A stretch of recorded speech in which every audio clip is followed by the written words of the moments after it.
Hey guys, welcome back to another episode, Marsland Motorsport. Back again with the VH. It's been about a year since you've seen it last that I've posted a video on it.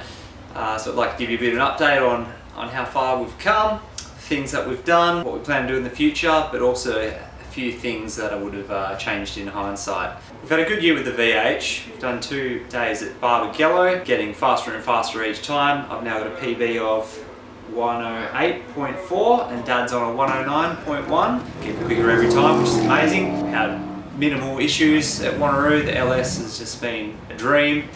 The only things maybe like a tiny little leak from the radiator from the extra nipple that we put on, but I'll show you that. I've also been to Collie and done the long track there, which is amazing, so I recommend you get down there if you can and try that one out. Currently on a 124.3 for myself and 126.1 for Dad. So he's got a little bit of catching up to do. So I might take you through a couple of the mods that I've completed on the car in the last year. Firstly, the fuel filter. Now when I first put the fuel system together, I only put a small filter on, which was only I think about 60 microns or something like that. I've now added another one, which is 100 micron. So I think I've got the 60 going from the main tank to the surge tank. There's a 60 in there. And then from the surge tank in line to the fuel rails, we've got 100 micron in there. We had like a little bit of a miss when it's sort of idling around the pits, so I was hoping that would fix it. It hasn't, but yeah, you've got to just eliminate those sorts of things. Similarly, I've replaced the spark plugs with some NGK TR6 units. They'd never been changed, so I thought it was a good time to give it a birthday. So with the radiator, we ended up getting a new unit at the very start of the year because the little, the extra nipple that we put in, well, we didn't put it in very well and it started to leak. We only used some of this chemical compound called Rapid Fix. It does work very well for plastic stuff, but just kept leaking and the water always found a way to seep through. And also there was a leak in the lower part of the radiator as well, so deemed it time for a new unit.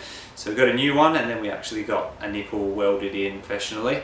So no more leaks on that. Yeah, also it's alright. It's a standard VH V8 radiator and it's doing the job, but it is getting a little bit hot. By the end of a few hot laps, we're looking at 110 to 115 degrees, which is way hotter than it should be. So we might look at a different setup in the future.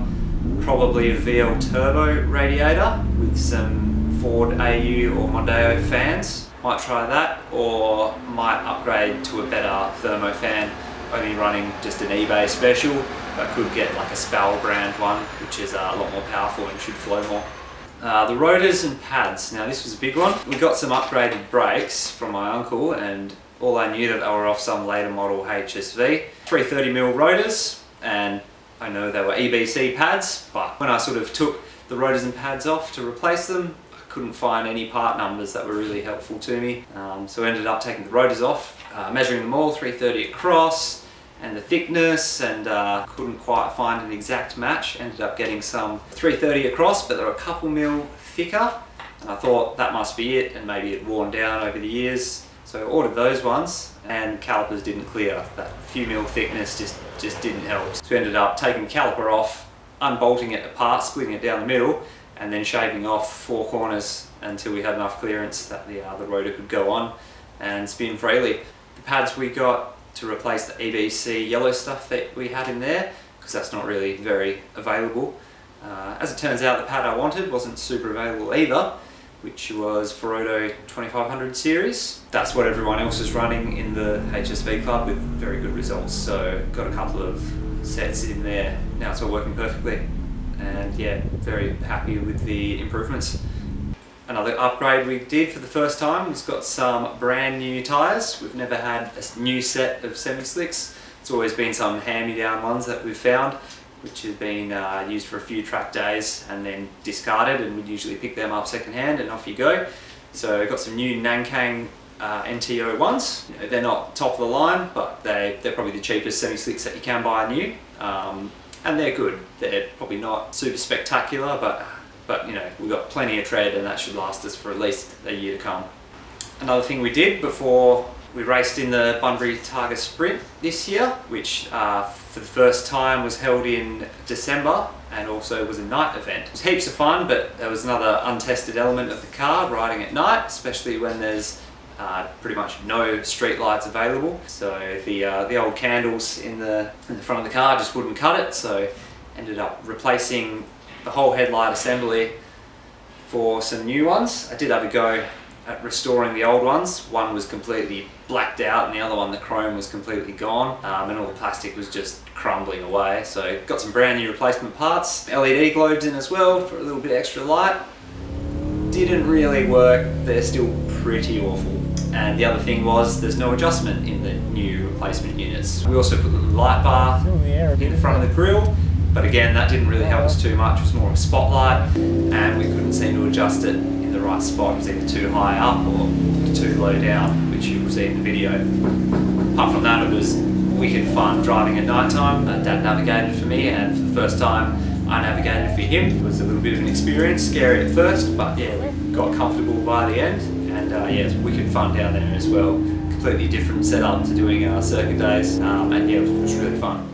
So some problems that we've had. On a whole, everything's been really good. We have got a little bit of an oil leak coming from the oil cooler adapter. In hindsight, I would have changed that to one that's a little bit more accessible, more of the one that bolts on underneath the oil filter rather than the one that slots on from the side. It's just really hard to get to, hard to tighten up the AN fittings when it's on there. I have to remove the oil filter to do it, and it just keeps leaking, so I'll try my best to tighten that up again and see how we go. The crossover pipe on the fuel rail just unfortunately started leaking from one fitting about 6 months ago, so I managed to replace that with a spare one I had. And then a few months later, out of nowhere, you just wiggle on the fitting and fuel was seeping out, so of course that's very dangerous. Had to get a new fitting and replace that as well, which is why it looks a little bit crooked at the moment, because I couldn't find an elbow, so I had to use this.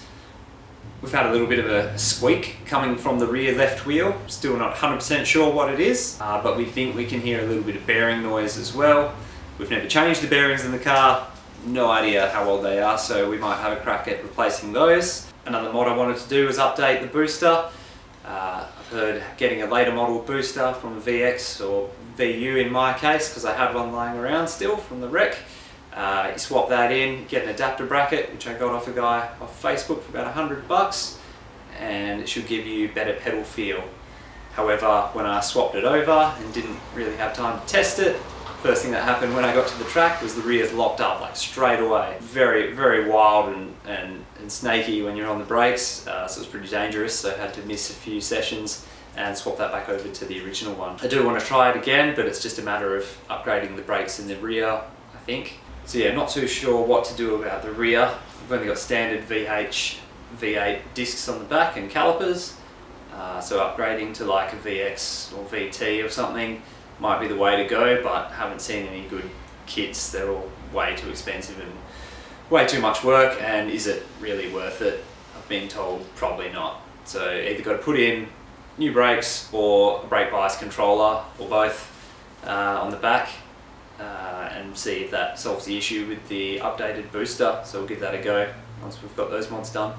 Another thing I want to tidy up is the wiring of the fuse box. It's really messy, hard to see if a fuse is blown or not. It's all just spaghetti, and it's my fault. I wired it all in, but I've come up with a different way of making it all a lot neater, something that you might be able to do in your swap as well, so I'll take you through that in another video coming up soon. Another thing you might see in the near future is we're getting a roll cage for the car. I'll tell you about all of that in an upcoming video, but there's a few things we have to do first before it comes, so you'll see all that soon. So yeah, that's just a few of the things that have happened in the last year and future things that I want to do and you might see coming up. Overall, it's been a really good package, minimal problems, so if you're still thinking about doing the conversion to your car, I suggest you just get started and go for it, because yeah, it's plenty of fun and absolutely transformed the car, and both Dad and I are really loving it. So yeah, thanks for watching, and see you again in another video.